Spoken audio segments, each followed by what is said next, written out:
How to replace the water inlet valve. The first thing you want to do is you want to disconnect the power, and then after that, go to your water valve and turn off both the cold and the hot water. Once you do that, go to the back of the washer and disconnect the water hoses, both the cold and the hot. Once you do that, in order to access this area, you're gonna have to remove 5 of these screws, and you could use a quarter socket, or in my situation, I was able to use this tool because it fits perfectly.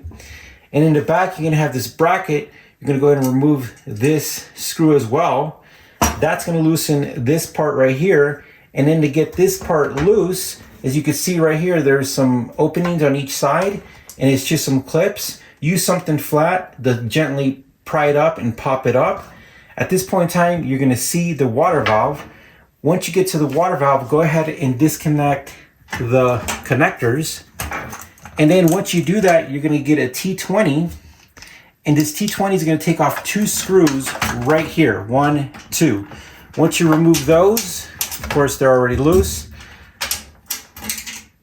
this is gonna become loose, and then you can remove this. You're gonna go ahead and remove this connector right here, and then you're gonna unroute it from this part. You're just gonna remember how that went, and then you're gonna remove it.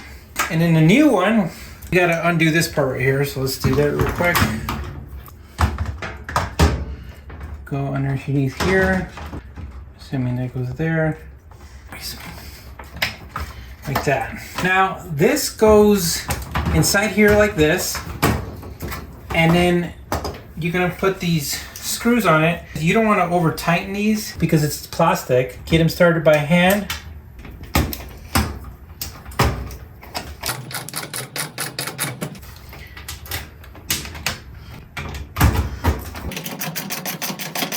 And now what we're gonna do, we're gonna get this back up here.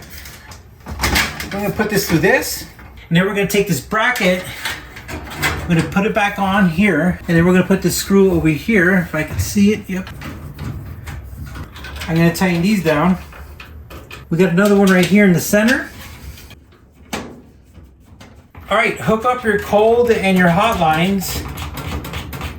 You don't wanna tighten them too much. You wanna make sure they're snug. You know, it's going on plastic, so you don't wanna break the plastic. Make sure your straight line is good. Now take your T20 and we're gonna tighten these down. Remember, not too tight because it's plastic. Nice and snug. And we're gonna put this panel back in here. Kind of clips on. If you look over here, we slide it in here like this, and then you make sure it's lined up in the back. If you see this metal part right here, there's like a little slot where this white tab goes in, but if you look, it goes on the outside and then it tucks in the inside. We're going to put our last screw right here, and we're done with putting the back together. And that's it, and you're done.